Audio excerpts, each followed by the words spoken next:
Hello, friend, and welcome to Borgcast Original Series 1.5. Hello. A little bit of last time regarding the uniform colours. Robert Moneypenny said that on our old American TVs there's an old joke that NTSC, which is the United States in Standard, whereas ours is PAL, stands for never twice the same colour. Oh.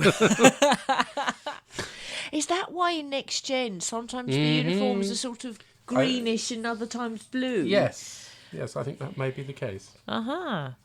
Anyway, today we're covering The Naked Time. Why is it called The Naked Time? I mean, there's maybe a reference to the time travel bit that's bolted on at the end, but why naked? There's nobody who's naked. I mean, Sulu's half naked, but the half naked time doesn't work. I think they're trying to draw people in with the promise of oodles of flesh on display, and if so, only fans of George Takei are going to be satisfied. Yeah.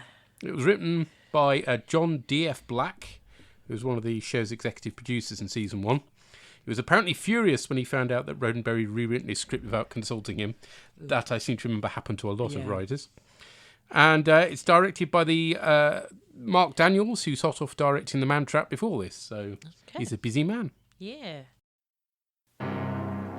Captain's log, stardate 1704.2, planet Psi 2000. The science party we were to have picked up has been found dead. Could be some form of space madness we've never heard of. Question. Could what happened down there to those people create any unusual danger to this vessel and crew?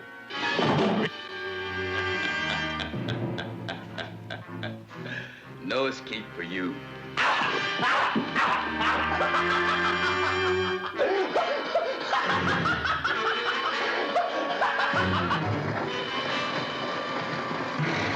Have 14 minutes left. Even if we were under full-scale attack, I couldn't move any faster, not maintain a safety factor. You can't afford a safety factor. Hey, Joey, put the knife down. Joey, you just get my sweat about it. Spent a whole lifetime learning to hide my feelings.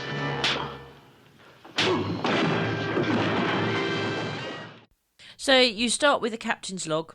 They're orbiting this planet which once held a thriving civilization. But Psi 2000. But over time has frozen and the planet's now disintegrating. So they're here to pick up a science team and then observe the planetary disintegration from orbit. And you just think, hang on, or at least I did, if it's disintegrating, then that's going to affect its mass and its gravity. Is it a good idea for you to be in orbit doing this? Like, can you not send a probe? A probe would have been a better idea, wouldn't it? But I'm not sure if they've got probes yet. I mean, they should have, because we've got probes now. But, apparently they're not a thing, in the same way as shuttles aren't currently a thing. Okay, it's just it seemed fucking dangerous to me. It is, yes, flipping dangerous, yes. And it's like, I know they've got to have a thing that means the ship's in peril, but at one point Spock's is all like, this is a very worthy mission. And I'm thinking, it's not worth people's fucking lives. Anyway, it's like, without the whole other shit going on, this was dangerous. Yeah.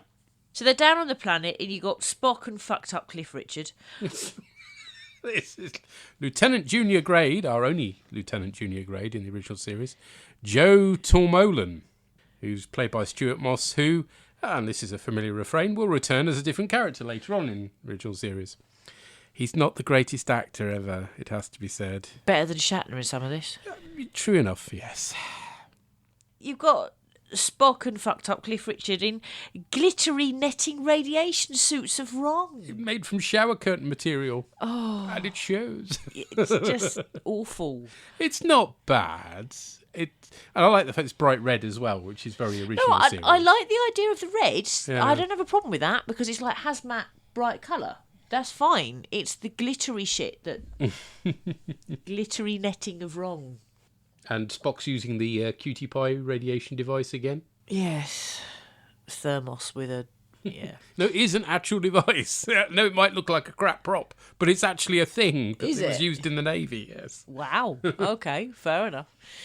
And you've got a dude frozen at his desk, and apparently he was using the engineering station like it was a gaming suite.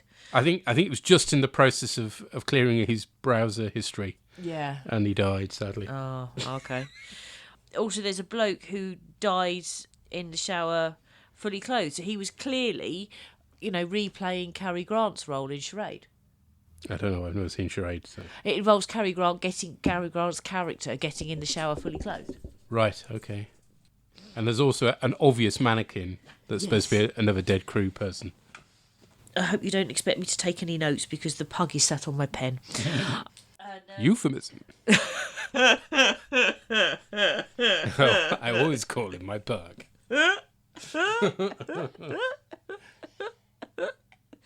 Ew. Anyway. Hello, darling. You want to see my pug? I was thinking of that being more of the pen, given how sort of rounded the pug is. Yes. Not to mention hairy. Let's move on. Yes. And then fucked up Cliff Richard shows how much of a gimboid he is by taking off his gloves to touch this surface. Oh, he wants to scratch his nose. Yeah, he takes off his glove to scratch his nose and then doesn't put his glove back on again. Yeah, but taking off your gloves to scratch your nose when you're wearing it, you don't do it when you're in a situation that means you have to wear a hazmat suit. It is pretty damn stupid. You just don't do it. It's like, somebody 6 months ago going around licking all handrails and stuff. I'm going to get the Rona! Yeah. I mean, the thing is, though, it's bad enough somebody in our time taking off their hazmat suit. Or face mask.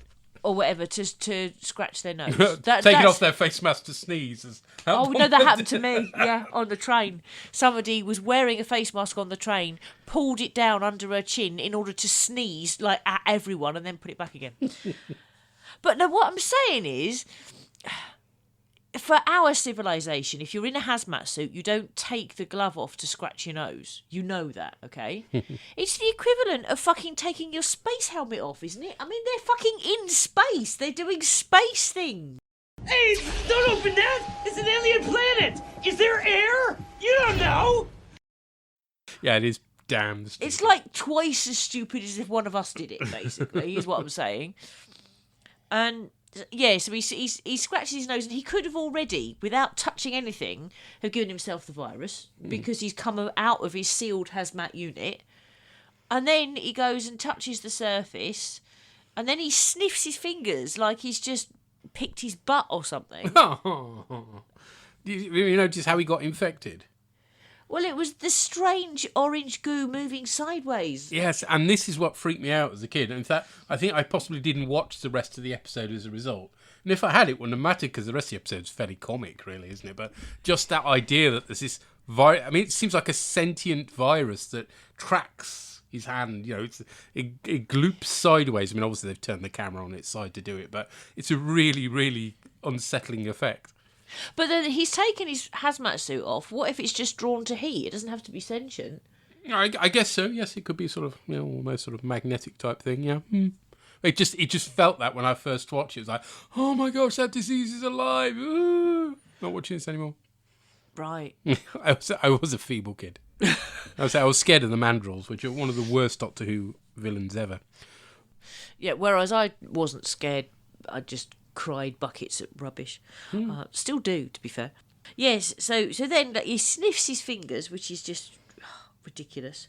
And then you've got Spock, and as a result of using his thermos of doom, he sort of says, oh, we're dealing with nothing we've dealt with before. Duh, duh, duh. Yeah, it's a bit overly dramatic, isn't it?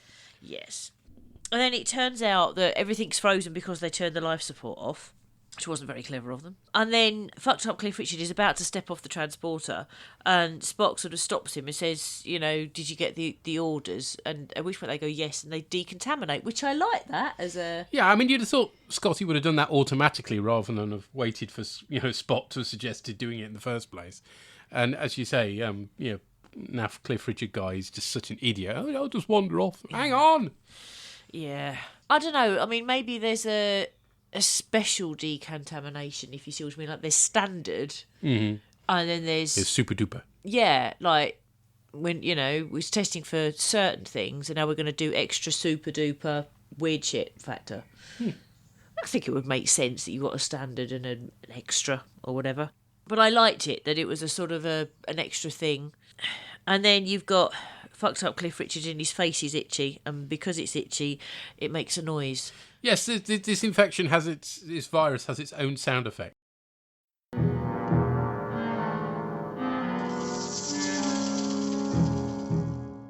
which is an interesting choice. Yeah. I mean, I know you obviously can't see people getting infected, But you without... can see their reactions, though. Well, yeah, but, it seems a bit like a step too silly, basically. Well, it's like it's got its own theme tune. Yeah.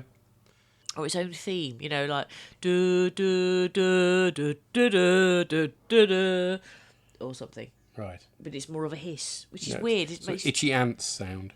yes, or something. I don't know. It's just odd. It just strikes me as a really odd choice. Like, I'm not saying they couldn't have had a musical sting here. Yeah. But the one Maybe. they have is Itchy.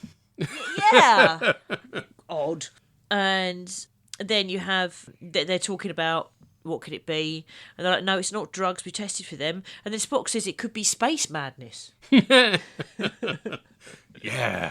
That's the worst kind of madness there is. Space madness. I mean, there isn't sea madness. I mean, you think there might be, but there isn't, is there? Cabin fever. Yeah, that's a lot better name than sea madness, isn't it? Which is, working on that basis. Yeah, I don't know. Unless space madness is supposed to be the idea that you're... No. Why have I got space pirates going around my head every time you say that? I don't know. Because that's the way my brain works. And for some reason today you have my brain, and I don't know why, but you have. You can have it back. Because that's why you're so smutty as well. All right, okay. Let me know what your dreams are like. But unless space madness is a thing, like from the moon missions or something, and it's to do with I don't think so. No, I think they just made it up and put the word space in front of it. Yeah, made it sound futuristic as a result. Yes. Got space herpes. Oh, yeah, ice pirates. No, it's not gone to ice pirates. And then I like this. Spock talks about the fact that, we're instruments that only able to measure what they were designed to measure. Yes. Which I like that. It's like there's all sorts of stuff that's unknown that we're not picking up because we don't know how to measure it, or we don't even know that it's there in the first place. You can't measure something that you don't, you haven't calibrated an instrument to measure because you don't know exists. So. Yeah. And then you have Kirk going in, but we need to know if there's going to be any unusual difficulty for the Enterprise. And it's like, yes, you're doing a really fuck-ass stupid thing and monitoring a planet whose mass and therefore gravity is going to change any minute. That's your unusual difficulty right there. Get the fuck out of there, you complete dipshits. And then you're in the... Did they call it the rec room? Yes. Okay. Makes me think of a youth hostel. Nobody playing ping pong or table football. Yeah. And you've got fucked up Cliff Richard is all sort of being all sort of, oh, we don't know what we're doing. We shouldn't be out in space. We're just polluting it. We're doomed. Yeah. And then Sulu sort of puts his arm out to try and sort of calm him down. Go, are you okay? And he's like, oh, get off me. And then he tries to kill himself with a butter knife. Well, he manages it in the end, ironically. Which doesn't make... It's never explained. Well, I guess even a butter knife, if you fall on it, is going to go into you. Yeah, but later on, McCoy says his injuries weren't actually that severe. No, well, he doesn't die of that. He dies of the itchy ant disease, whatever we're calling it. Right. Okay. But they get into like a massive fight. And what gets me is you've got these people at the other table, and initially they're just looking, and I get that. They think maybe they can calm it down. But once it becomes a fight and you can see the They're knife still over- just sat there going... Yeah, exactly. There's no, we need help, security, none of that. No, just sat there like gawping. Bloody And hell. we have the introduction of Lieutenant Riley, played by Bruce Hyde, and this is the first of two quite prominent appearances. I hope his next one's better. I can't remember. And he's going all ranty and all, we wouldn't... If we were meant to fly, we'd have wings. If we were meant to be in space, we'd need air. We wouldn't need air. So if everybody was meant to see, you wouldn't need glasses. If, if we were supposed to live in cold climates, we wouldn't need clothes, we'd have fur. Where the fuck are you stopping with this, you utter dipshit? He's ill, to be fair. I know people who spout that shit. It's just like, go and live in the desert with no water, totally fucking naked and die. Do the world a favour. On the upside, Sulu says, "Hey Joe," and then I'm earwormed with a good tune. Joe, Exactly. yes. Hey Joe, where you going with that gun of yours? So we've got a good tune at least. Yes, yes. But as a result of all the manhandling, of course, Sulu and Riley, touch him. Yes. So then they get the fiery ant get disease. the itchy, Yes. And then you've got Nurse Chapel with Dr. McCoy, which I think is the first time we see her. And I always thought she had blonde hair, but here her hair's grey. No, I think it's great. It may be blonde in the animated series. I have a feeling. Or this could be a not the same colour, never twice the same colour scenario, and sometimes it looks other colours. But I don't remember having blonde hair in the original series. I think it's in But anyway, we'll find out. Something to look forward to, isn't it? We will. I don't like the fact that they're both operating without masks. I mean, in Next Generation, they have like surgical masks. Yeah. That's true. Yes, you would think. Also, he gets something, McCoy, at one point, something that looks like a fucking dustbuster. Yeah, it does a bit, yeah. But it does light up nicely, and yeah. Okay. And yeah, that's when they say he's getting weaker when he should be getting stronger. And he dies, but he shouldn't have. And the inference died of a broken heart. Yes, like fucking Padme. No, that doesn't fucking happen.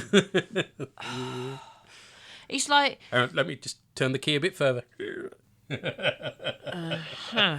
just... really fucks me off. Just no.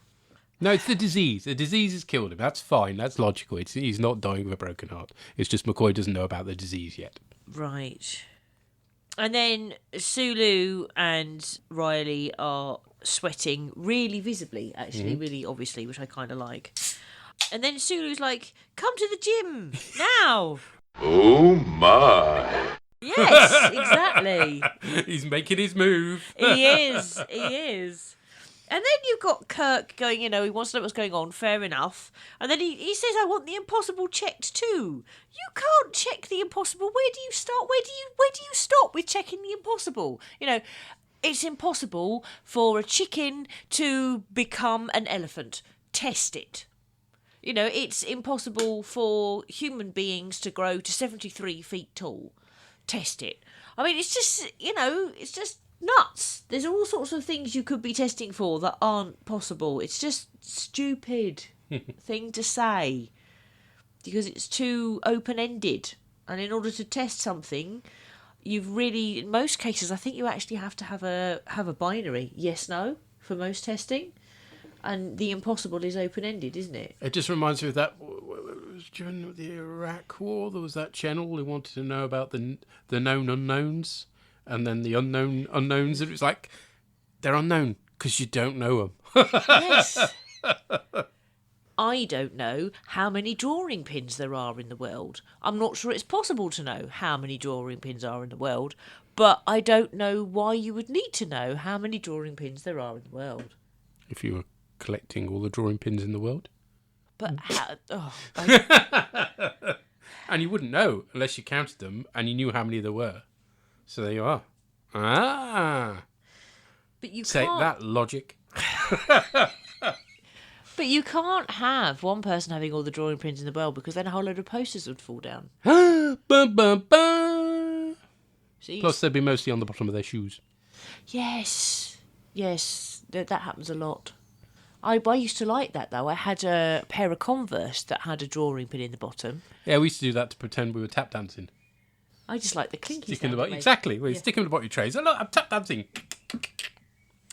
Oh, the summer days just flew by. That and getting a clothes peg on your bike so you went lang, lang, lang, lang, lang, lang as you rode it. Really? Did you never do that? I couldn't ride a bike. Oh, right. Well, that would be why then.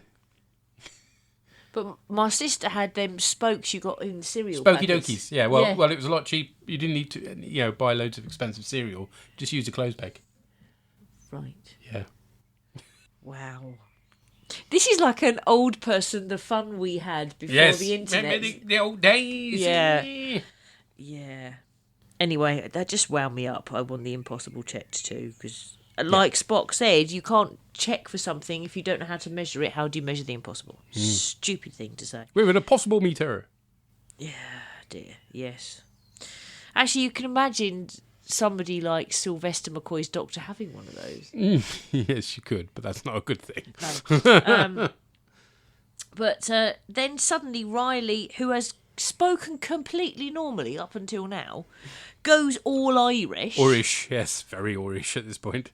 And then says yes, and then when he's relieved, it's like, let Uhura take the station. Yes, let the women do the work as well. Uhura's already working. What the fuck are you on? I mean, good for her for stepping up to the plate here, but yeah. But and then it's all I'm all for women's suffrage. It's like, what the fuck?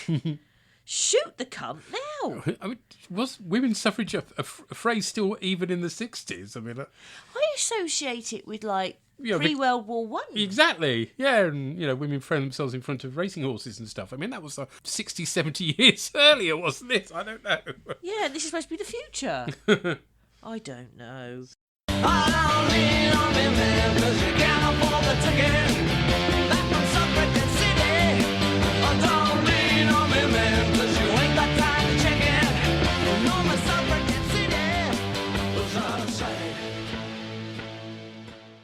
Oh, that's a good one.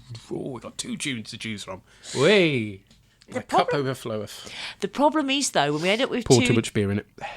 The problem is, when you end up with 2 really good tunes, you only pick one. Then the next time, we're only left with dreck, usually. Yes. It goes that way, doesn't it? No, you've either got loads of choice or, oh, heck, we've got another Bananarama song. Or Informer, which you really hate. Oh, God. When that comes on our playlist, you're like, no, skip it. skip. It's on the list, but because it has to be, because it's one of our play-out tunes, but I'm not listening to it. At least we didn't end up with a Heidi High tune that time. It came darn close, but no. No, we didn't, yeah. Anyway, the night is young. Yes. And then, so, Riley the Suddenly Irish comes to see Nurse Chapel, asking after Joe. And he's like, oh, he died. And then he grabs her hand, so now she's itchy. And then you've got Sulu. I love this scene. He just leaps. It's classic stuff here. And he's, oily chested. They've probably oiled him up, haven't they? Like he's a Chippendale or something. Needless to say, this was George Takei's favourite episode. I'm not surprised. He's got a big grin on his face. Yep. He's clearly having fun. As soon as he found out he would be topless for these scenes, he started working out. Yeah, I don't blame him. It shows. Yeah. It shows. Interestingly, the writer didn't specify what weapon Sulu would use. And apparently they considered a samurai sword, which I'm glad they didn't go for, because that would have been a bit cliched, wouldn't it? Yeah, it looked quite good with the rapier, I thought. I know. But in my head, what I want now is a fight between him and Picard. Yes. With the whole fencing thing. And, oh, God, and, I want Sulu to win. But anyway, that's what I want to happen. And then you've got Kirk going, right, Sulu and Rilo need to be apprehended. And after all the fun fighting and everything else, while Sulu disappears up into engineering, then you've got...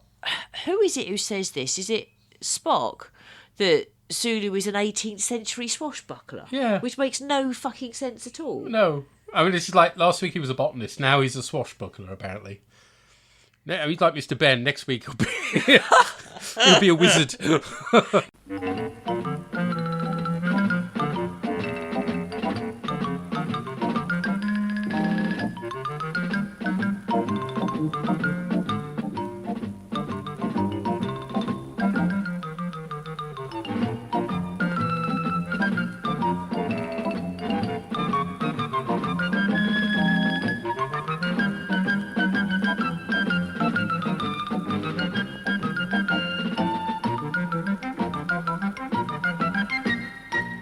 Can we ever play out to the Mr. Ben tune? You can't because it's too short. I did try, actually. Oh, okay. Oh, that's a shame.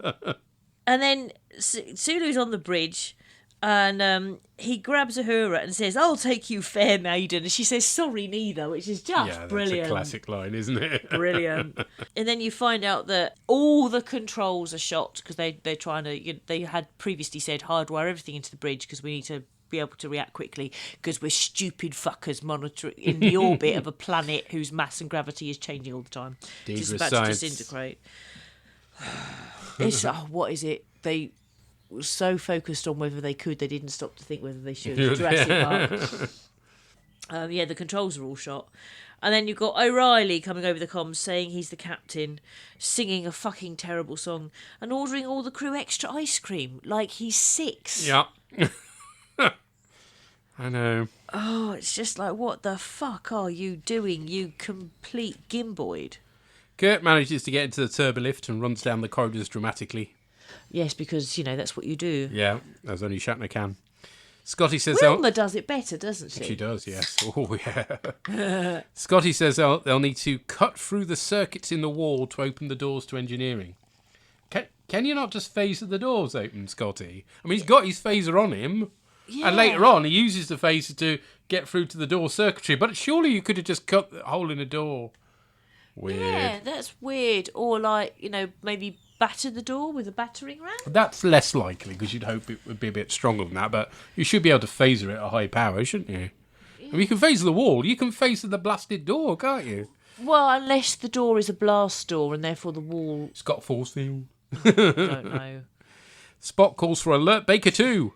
What is that? That's something to do with Colin Baker, presumably. That's what I thought. It's the Sixth Doctor. Alert Baker 2. Hello. Everybody has to wear multicoloured jackets from now onwards. Not the Mind Probe. Yeah, no, that's actually not a Colin Baker story, so that doesn't work. I thought he said that at one point, though. No. Anyway, this is another variation on general quarters, which Andy has been doing some research for. But apparently, it's a bit him up the wall. Sorry, Andy. It's a bit of a minefield. Apparently, nobody knows the answer to where general quarters came from, which is quite fun. And this whole Baker thing, doesn't it become Beta? Possibly, but I think more likely it's because we're not at Reddit. They haven't invented Red Alert yet. Basically, yeah. We're so used to it now, and it seems such a basic thing. But no, we haven't got there yet. But Baker, yeah. Mr. Bun the Baker. Yeah. And the lower level is Butcher. Yeah. And Candlestick Maker is when all is well. We see Scotty in the Jeffries tubes for the first time, which is very iconic and excellent. Putting little magnets on the walls for some reason. I thought they were bombs. He was blowing his way to engineering. I don't know. Because he doesn't, does he? But anyway, I presume he's bypassing something or something. Anyway. Or maybe he's just writing his name with magnets, saying Scotty was here. He's not going poo and wee. Which is what you normally do with the alphabets. Yes, that's true. There's none of those. I wanted to put poo. As Spock heads to see Scotty, we see one crew member in hysterics over a paintbrush, which is a bit random, but originally written, he would have painted a moustache on the Vulcan. Nimoy asked for a scene with a bit more dignity, which is when Black wrote the breakdown scene over Spock struggling with his emotions. I think that makes sense. Yet again, well done, Nimoy, I think it's fair to say. But also, it's one of those things that you can now retcon with Discovery and Ethan Peck's portrayal and all the stuff that's happened with him in Discovery kind of works more, that actually Spock is closer to the edge with his emotions than you might otherwise think if you'd only watched original series to, say, the films. No, it's similar to this, basically. I mean, because he's not well in Discovery is the reason why he's... But as in, it ties in nicely, is what I'm saying. Just repeats what happens here, basically. That's the downside. It's nothing new. But anyway, there's another member of the crew blocking Rand. She should just knee him in the nads. Yeah. But it wouldn't be an early original series episode without Rand being bothered by some creepy bloke, wouldn't it? So there we go. McCoy can't get a response from the biopsy lab, and Chapel is clearly succumbing to the virus. Kirk temporarily has to take the helm until Rand gets to the bridge and has to take over. Yay, go Rand! Nice. She can do more than just bring coffee. She can actually pilot the ship. Kirk gets snappy with Uhura, who responds in kind, and he apologises, which is a nice detail. Yes. Spock gets to sick bay, and Chapel goes all gooey over him, infecting him in the process. Yeah, and you can see his reaction to being touched. It's like he knows that's what's... And, Abrams, it was Chapel that was in love with Spock, not Uhura, okay? Yeah. Do men on Vulcan treat their women strangely? Yes. They make balloon animals from jam for them, or something. I don't know. What? Well, it's pretty strange, isn't it? Nimoy that's on the impossible radar, isn't it? Balloon animals from jam. Balloon animals, by definition, are made of balloons, not jam. Well, you could inflate the jam, possibly. What? It's like saying, I'm going to make a Marmite sandwich with a tractor. Well, how? It's not as extreme as that, let's face it. Anyway, Nimoy is great in this scene, especially the tugging down on his shirt to try and retain control. Yes. Barrett, it has to be said, is slightly less convincing. The producers apparently... The reason for the silver wig was an attempt to disguise her because they didn't want her back. And when they saw she was, one of the producers said, "Oh, look who's back!" Yeah. Struggling with his emotions, Spock takes refuge in the briefing room. It must have been fun for Nimoy to let rip with his emotions for a change, anyway. Yeah. Scotley. Chief Engineering Scotland finally gets through the door and they carry Riley away, thankfully. It turns out he's turned the engines off, though, and it takes half an hour to get them going again. Really? It's like your old Mini. It's worse than my old Mini. Oh, dear. It sounds like a major design flaw to me. We get the classic, I can't change the laws of physics from the chief engineer. Hooray! And Kirk has a risky solution because he's got to save the day. McCoy, on the other hand, has got the cure.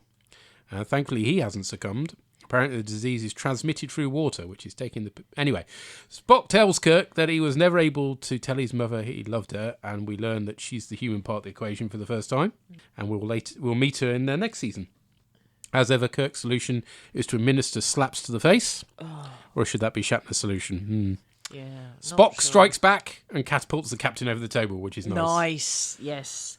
Is he supposed to, at this point, have extra strength because he's a Vulcan? Yes, I don't think it's fairly clear from that, isn't it? Yeah. So, yeah. Okay, no, fair enough. But I like it. He's like right over the table. I think the idea was that the gravity was different on Vulcan, and that's why he's strong. Yeah, it would make sense, yeah. Kirk gets all shouty and realises he's got the disease and starts ranting about his love for the Enterprise in this week's over-the-top Shatner acting class. Fucking hell. Our son has now bailed on the original series as a result of this scene. That for him was the last straw, and he's like, I'm not watching it anymore. Yeah, that and Riley singing, to be fair. He couldn't cope with it was that both, either. yeah. The high point is when Shatner walks around the room like he's crapped his pants for no good reason. Spock has come round somehow and has worked out that an intermix formula that will save them. Compare Shatner's holding it together, acting to Nimoy's, and you realise what a ham the former is. Yeah. But also, I think as well, you start to realise just how bloody good Leonard Nimoy is. I mean, he is a fantastic actor. Yep. In case you were wondering how Kirk was going to get a ripped shirt in an episode about infection, Bones does it as the captain enters the bridge in order to administer the cure. Funny how he hasn't had to do that for anybody else, though. Nobody else has ripped sleeves. No. They're able to hypo people through their clothes in later episodes as well, so it was obviously written into Shatner's contract. Yep. At one point, he's considering his love troubles, and he looks like he's got a copper feel from Rand, bizarrely, which thankfully doesn't happen. Spock and Scotty pull off the required miracle, and they're safely free from Psi 2000's grip, but not before they do a bit of accidental time warping back by 3 days, which is a little bit of business to set up the possibility of travelling in time in future plots. And is a bit random, to be frank. It's and literally just bolted weird. on. Yeah. I like it. I mean, it does have its flaws, but I think it's a nicely paced episode. There's plenty going on, even if the time travel bit at the end is weird, a bit superfluous. So, yeah, it's fun. Sulu's excellent. Uhura gets a nice moment. Spock, as we've said, is absolutely fantastic. Nimoy is brilliant. I like Sulu. I like the plot in the main. I think there are moments that just really fuck me off, but they're like, for me, they're like my touch points. Do you know what I mean? And it's sort of like, you know, you got to measure the impossible. That sort of thing is one of my touch points. That just really fucks me off. And fucked up Cliff Richard ranting about how, you know, we weren't supposed to fly. That's why we haven't got wings and all that bollocks. That fucks me off as well. And shacking fucks me off. And we get that here. So certain that they're sort of my touch points, things that will always annoy me. So then I have to think, well, is that outweighed by what's good? And Sulu is just amazing. I mean, Sulu on his own, for me, outweighs the bad points of this episode because it's great fun and silly, and he's clearly having great fun. But also, as well, for me, Nimoy's performance is enough. And the basic plot, weird shit time travel aside, is good. I like it. It's an idea. I mean, it would have been better if there had been a different threat, I think, because, as you say, it is a bit stupid they were there in the first place. Yeah. But, you know, despite that, I mean, they're going to have an infectious disease episode at some point, so... It makes sense that they're going to encounter diseases that they haven't encountered before, that they don't know what's going on. Their instruments don't measure it because they haven't been told to measure it. That aspect of it is really good. Yeah. So the question is, what did other people think? And we've heard from Boss, who writes, "This was a bit more fun and a mixed light-hearted stuff with the impending demise of the Enterprise well. Yes. The drunk virus allowed for out-of-character acting, and the fencing Mr. Sulu is one of the iconic images I remember from watching the series back in the early 90s. The challenge for the captain to solve a major issue with an incapacitated crew made for a good story with a satisfying conclusion. Having Mr. Spock get infected allowed for more exploring of his character that is finally starting to conform to the one we know. If we'd been watching in the broadcast order, he'd have been all over the place through these episodes. Yes. Poor Mr. Riley joined the list of casualties of crew sitting at the helm. People should just stop sitting there. Well, he doesn't die in this, to be fair. In his case, the virus brought out symptoms of becoming an Irish stereotype and bad singing. Is that worse than death? I have less sympathy for the first victim who caused all the trouble by taking his glove off, Yeah. touching loads of stuff and then touching his face under his mask. Everybody knows you avoid touching your face, and if you have to, then you wash your hands for 20 seconds first. He deserves to get bitten by an invisible rattlesnake. At least that's what the sound effect suggested happened. Yes. The only really silly plot point was how easy it was for Mr. Riley to take over engineering and how long it took them to get back in. Have cutting torches not improved in hundreds of years? This is your point. Yeah. On a side note, it appears that the version of on Netflix had cut out the scene where Tasha Yar gets off with Mr. Data, which was a blessing. Yes. Not the naked now. Oh boy. We've heard from Doreen. Well, I've just watched The Naked Time for the second time in 2 weeks. And I still don't really know what to say about it. At some points I felt like it was the Pink Panther or something with all the musical stings and everything. And everyone's drunk acting was a bit over the top, I thought anyway. It was fun. And Uhura was the most capable of all the crew, and the end was particularly good. The whole time warp thing and the creation of the various tropes was very good, but don't really have anything more to say about it. Bye-bye. Bye. Bye, short but sweet. You're right that Uhura is one of the most capable. I mean, it's Uhura and Rand, isn't it? They are the most capable. They're not infected. They take over and they step up and do what's asked of them. They're both brilliant. Yep. And the episode could have done with a bit more of them, really. But yeah. And she liked the time warp ending. Interesting. So there we are. I'm not sure if it is the method they use in future. There will be a future episode where they travel back in time, but I can't remember if they use this means or not. What did the Llama God make of this? Lamkaslag, Scudtate, Ficasian, Sheer, I'm drunk, and right now I'm so in love with you, and I don't want to think too much about what we should or shouldn't do. In this week's episode, the crew of the USS Prometheus answer a long-standing question, which is why, by the time of the Next Generation, is Starfleet so much about being the best of the best of the best? Yes, this episode answers that quite emphatically, I think, as we see a crew member doing the most stupid thing they could do in a hazardous situation by ignoring their safety protocols just to deal with an itchy nose. I mean, admittedly, it looks like the suits are made out of my grandma's curtains, or maybe a tablecloth, so I don't know how effective they'd been really, but, all the same, come on, you don't do that, do you? Okay, it's an episode about a highly transmissible virus, where the outcomes of the episode could have been avoided if people had just done the sensible thing and used some common sense. Yes, this one's hitting a bit to the bone, isn't it? But never mind. This is actually a pretty good episode, actually. It's got a really solid concept behind it, which is find some way of breaking down the characters so you get to know a bit more about them. And it's a concept that's so good that they used it again in the Next Generation. The only problem with the Next Generation's Naked Now is that it's the second episode in the series, at which point you've spent pretty much no time with the characters anyway, so to deconstruct them so early on is a bit of a mistake. But here, I think after a good few episodes, it's about time that we got to know them a bit better. So yeah, this does a good job of doing that. And in all, it's pretty well done. The big reveal is, of course, Spock. We get to learn, I think, for the first time in the series about the conflict between his human and Vulcan side, and we get an idea of how repressed he is and how much tension there is behind that, and it's a really good performance. Even Shatner does okay, with his Kirk being more and more frustrated by the inability of his crew to perform when he needs them to, and really ramping up the tension quite nicely until he actually contracts the virus himself, at which point he goes into full overacting mode. But up until that point, yeah, it's pretty good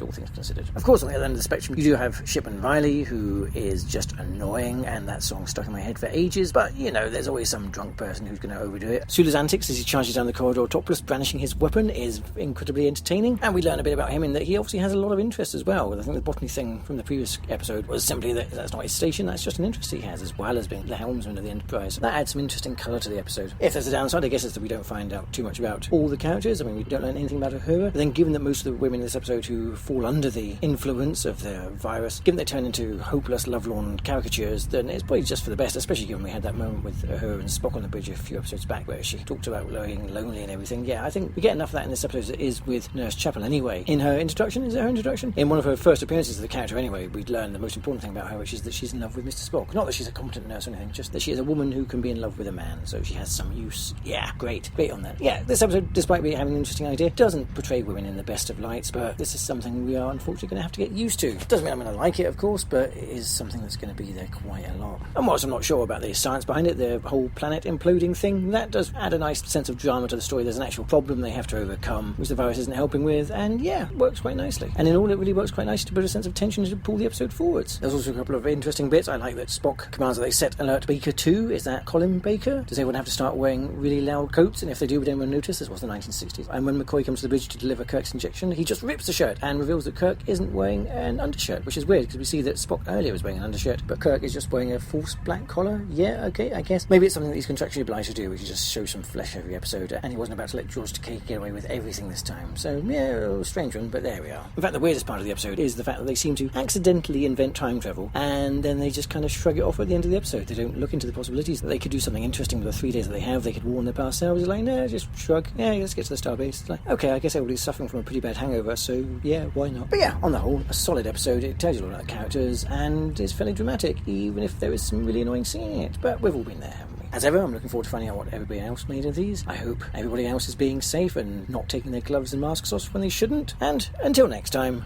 glory to you and your cast. Now I'm licking all the escalators in the underground. Yeah. I like that he also went to a Colin Baker. Yes! Well, you have to, can't you? Baker too. That's what you think of. Yeah. In terms of not portraying women in the best light, you're right with Nurse Chapel that her thing has to be, oh, I love a man. That's bad. Yes. But Uhura is particularly well played, I think, and so is Rand. Yes, I think it's very unfortunate that this is the introduction of Nurse Chapel and she's introduced as the one who's in love with Spock. Yeah. I seem to remember she has a similar story in the animated series. I can't remember, but yeah, possibly. Yeah. I don't know whether... I mean, why they couldn't... Sulu gets botany and swordsmanship. Yeah, I think he gets a different hobby every week. My money's on Lego next week. He's one of those people who starts something and then loses interest really quickly. Yeah. He's got a whole load of angling gear in his room he's never used since the first time, and a set of skis that he's only used once. Yeah. He's constantly on eBay selling off the stuff he bought for his latest crazy hobby. But yeah, you're right. Naked Now was a strange decision for Next Generation as the second episode. It's like, you don't know these characters yet, but here they are acting strangely. This might be what they're like usually. How do I know? Weird. And that thing about Kirk having no undershirt. Has he got a clerical bib? Yes, he has a clerical bib. Yes, the undershirt inconsistencies. Not good, not good. No, because you don't like it when the uniforms are wrong. Are not uniform, which they're not. At one point, he's got a shirt that's got a clear zip on it's like Spock's along the shoulder bit. And another point, it's got no zip at all. And it's like, why? What? Even the captain's uniform is inconsistent, but never mind. Ho-hum. Is this the beginning of the obsession with being zip-free? Zip-free? Yes, they should be. Yes. All right. Next up, we hear from Drew and Tracy. And apparently it sounds a bit like they recorded from a toilet because they had the wrong mic being selected, which we did once for almost an entire first half of a podcast, didn't we? Yeah. And then had to re-record because it was just embarrassing. It's better than the time, though, that we recorded some feedback for a podcast and I was rage drinking and I rage drank cider and hiccuped through the entire bloody thing. Hello, this is feedback for the Naked Time. And what do we think of that one then? It's good. It's good. Classic episode of TOS. Okay, so let's go through some points and let's start at the beginning. Okay. So Spock and Joe. Yep. Beam down to the planet. Yes. Because something funky's obviously gone on down there. Yeah. They need to do some investigations. Yep. those hazard suits really weren't meant to protect for shit, were they? Since They're there was a not great that big gap, good. Yeah. sort of under the chin. The helmets didn't quite fit the No. fit the body, and I kind of thought, well, The gloves come off a bit easy. Yeah, but is there going to be like some kind of dome inside? Because Spock kind of spoke a bit like as if he was in like a bubble, but then Joe just came along scratching his beak, taking his gloves off. Yes, and then made the rookie error of not putting the glove back on. And started this whole adventure. So why didn't Spock notice that then? Because Spock came back and sort of said, well, I can confirm that we haven't contaminated ourselves. Wouldn't you be like, where the fuck is your glove? Well, I think he put it on before Spock saw him. Did he? Yeah. Oh, right, okay, fine. Got some classic moments, this hasn't it? Sulu and the sword, running through the corridors. And the sword, yeah. That's a classic moment. And the Scotty, I cannot change your laws of physics. From the song. That was good. I know. Yeah, this is what this is the episode where they come from. Them two amazing events. Indeed. So Spock gets all emotion. Yeah, that's another one. Doesn't Spock he? crying. Yeah. So it kind of, I didn't tell my mum I loved her. Well, I'm sure she knew, dear. Yes, oh, definitely. Yeah. And it's good how they can all like,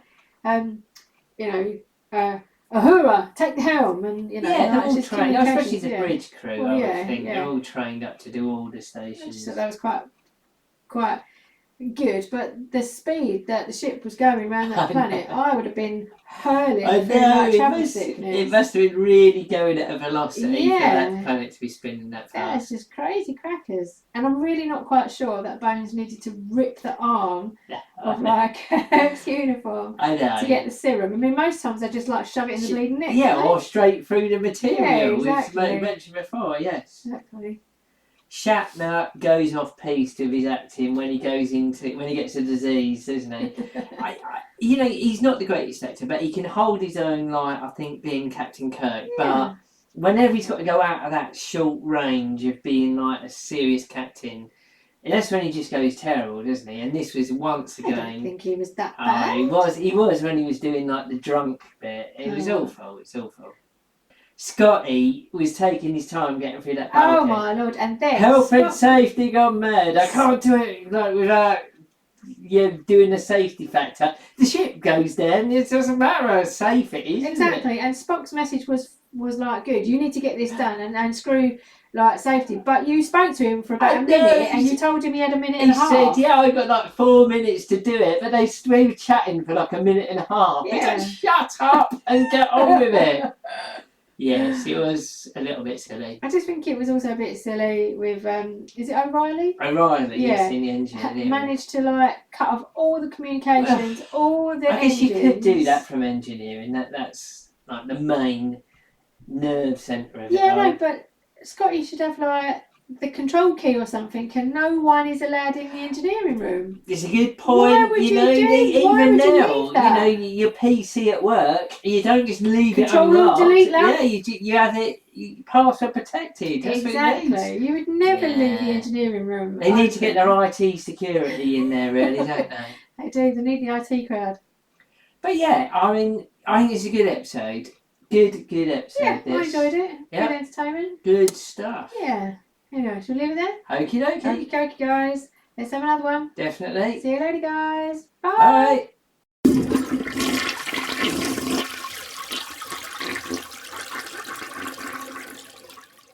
Bye. Bye. Yeah. They were the hazard suits of shit. They were terrible. Yes, it's far too many gaps in them. Yeah. And gold lame. And yeah, when the speed that they were going round, you said you would be hurling. Why aren't they feeling it? Why aren't they? I mean, well, no. You've got Shatner leaning back in his chair with his like, ridiculousness. But nobody was sick. Why was not somebody sick? Somebody should have been sick. Plus, as it was happening, we were singing the tune to the Magic Roundabout. And yeah, absolutely, you're right. If the ship's going to blow up, there is no fucking safety margin. No. But don't say you've only got a minute and a half and then talk for a fucking minute. I mean, that's just ridiculous. And you're not the only ones to have pointed out how ridiculously easy it was for cod Irishman who had previously spoken totally normally to just take over the entirety of engineering. Yeah, I think it would have been better had he been in the Battle Bridge. I mean, I don't know if the original Enterprise had a Battle Bridge. Or if he'd been like a fucking engineer, But, maybe. you know, there would be I'm pretty sure, actually, there is an auxiliary control room at some point. Yes, it featured in the horrible one with the Kirk, didn't it? Or have we not watched it yet? Oh, I don't know. No, it hasn't featured yet, but I'm pretty sure it does feature at some point. So then it would be logical the auxiliary control room would be able to take over control of the ship. But yes, obviously their passwords are pretty crap, aren't they? Then? Yeah, but also he's not an engineer though, is he? What Kirk's password be? It would be, you know. Don't we know? Isn't Sexy it Women 1 or something. No, isn't it Alpha 1? I'm not sure that's a thing. I think that's Next Generation. I'm not sure that's a thing until No, but we get movies. It in the movies. Yes. Yeah, that's it. It's Alpha 1, yeah. Beta 1. Yeah. Yeah. Or Baker. Yeah. Yes, Baker 2, actually. But, yeah. Yeah. But you're right. It's good that the crew can clearly multitask, which is excellent. Even yeomans can step up and control the ship, which is excellent. No, it's good. It makes sense that they can. Well, yes, you want that as a fallback, so yeah. Yeah, I like it. But also, no security in engineering, and it seems to be a thing. I think it might be a Starfleet thing, because it was a massive problem throughout the whole of Next Gen. Yeah, people were constantly taking over engineering and threatening the great big warp core that would blow the entire ship up. Yes. Yeah. And their security consisted of you're not allowed to go there. Or Geordie saying, "Oi!" Yeah. Basically. Oh dear, what did Porry make of this? Hello, Orcs. Porry here to talk about the Naked Time. Not Naked Time, the thing I shout before streaking through the house. This one's it's got a couple of things. For starters, those hazmat suits were terrible. Someone clearly looked at making them look all flashy and kind of ready with the gold trim and whatnot, but failed to think of for a suit that's meant to be isolating you from contaminants. Maybe don't have such a big open flap. And the first guy to come down with the virus, the guy who eventually dies. Yeah, I'd like to feel sorry for him, but he's an idiot who took his glove off in a hazmat area, an area where he's wearing some form of environmental suit, to scratch his nose. Not the sharpest knife in the drawer by any stretch of the imagination. This is, this one's so good they made it twice. Obviously they made the Naked Now in the Next Generation, and there's a lot of tie-ins. Again, it's interesting to see the person in the clothes in the shower, in fact I think, which makes Riker think about it. There it is in this one. And I quite like the way chaos slowly descends. I wish they hadn't put the weird sound effect for the infection though. I thought that made a bit much. And I mean, to go against it, some of the, Shatner in particular really does his overacting bit. Although, it's been ages, and this is clearly where a lot of the slash fiction started, because Shatner, Kirk and Spock both feeling their emotions in the room. I think even Iona was sitting there going, "Kiss," because that just seems to be where it's going in that scene. One of the people who held it together throughout the whole thing was Scotty, of course. Now, probably by plot, it is the fact that he didn't touch anyone and thus wasn't taken over by the illness, although it did seem to start spreading wildly through the crew. But my alternative is that he's, kind of like the Hulk in Avengers. Scotty, why didn't you come down with this illness? You want to know my secret? I'm always drunk. That's just basically Scotty in his functioning state. I think they did come up with a good way of building tension. The idea that it had to go into low orbit to observe this planet breaking up, and once the engines were shut down, the orbit was beginning to decay, and that kind of gave the time limit. And it did seem like it was, it did seem like there was pressure on. We obviously have some other great scenes in this. It's been really good in these early episodes. I never realised before how much more the rest of the crew get to do. Sulu and Riley have a little scene with the guy who goes a bit nuts. Although the other people in that rec room could have done something. That guy standing there holding a knife. I can understand initially when he's getting a bit ranty and they kind of all ignore him, but the guy's holding a knife. No one called security. There's two other people sitting there going, "I should do something." There were kind of things like that, and Riley singing a song, and indeed Kirk, for all that I think it's the drunkenness coming at him again, I think part of it was just, he's being driven nuts by that song being sung on the intercom again. Uhura gets a great line when Sulu does a swashbuckling thing, and I like the idea that they acknowledged that he was doing botany a while ago, and this was something apparently they were going to try, was to have Sulu have different hobbies, and this one's fencing. And as he's doing a swashbuckling bit, when he grabs Uhura and says, I'll protect you, fair maiden, Uhura's line, sorry, neither, is just fantastic. A really good line from her there. Ultimately, the weird thing at the end is that they kind of say, wow, we just invented time travel, and Kirk says, yes, and we're not going to use that now. We just invented time travel, but Kirk, more or less, but let's not have that as a plot device. If we ever feel safe enough, we'll use it. Oh god, no, we're just giving the writers an absolute headache. But of course, in those days, no one recorded stuff or watched it repeatedly, so I suppose it wasn't. There wasn't as big an issue. But yeah, it's enjoyable enough. We also get first appearance of the Christine Chapel. Again, Majel Barrett getting another job. Although she was kind of fawning over Spock a bit, but that's kind of part of her character apparently. But yes, good to see her back. Former number 1 there. So yeah, again, entertaining enough. And I think this being actually a bit further into the show, really, if you compare it to The Naked Now, we had got to know these characters a bit, so acting out, we could see what was going on, we had a bit more background, so yeah, that was quite entertaining. Maybe not as good as some of the earlier ones we've had, but still perfectly entertaining stuff.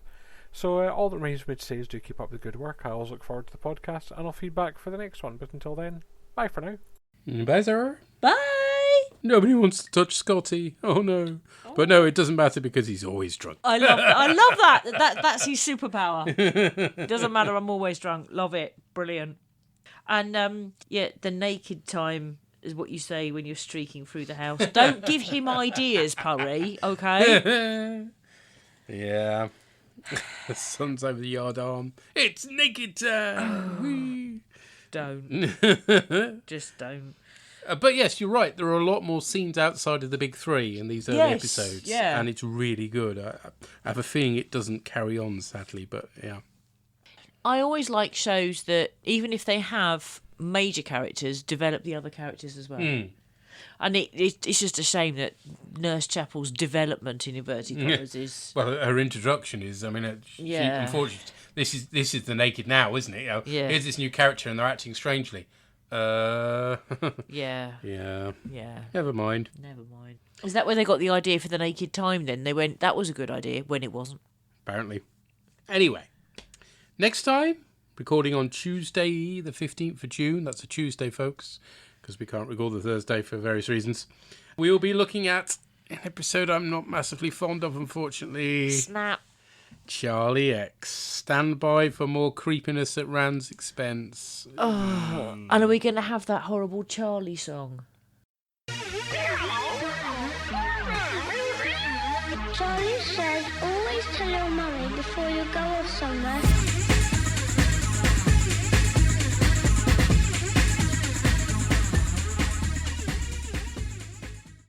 Possibly, we might do, yes. We'll hold that in reserve, depending on how desperate we are, basically. Thanks to everybody who's fed back. Thank you. Always fun to find out what other people think. Yes, thank you. And we'll catch you next time. Cheery bye. Bye-bye.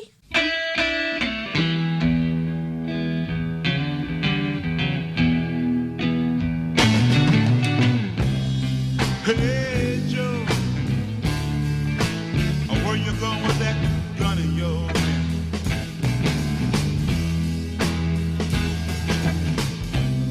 Hey, Joe, I said, where you going with that gun? The opening music for this podcast was provided by the talented Drew Barker.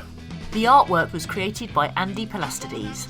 All music referenced is for illustrative purposes only, and no copyright infringement is intended. Find our website at borgcast.libsyn.com. And we have a YouTube channel as well. You can find the Borgcast playouts on Spotify for your listening pleasure. Visit our Tumblr site at borgcast.tumblr.com, where you'll find images accompanying the episodes discussed in this cast. Send emails or MP3s to borgcast@gmail.com. Or you can contact us via Twitter on rev_org or borgcastammo. #Borgcast. Hey, Joe.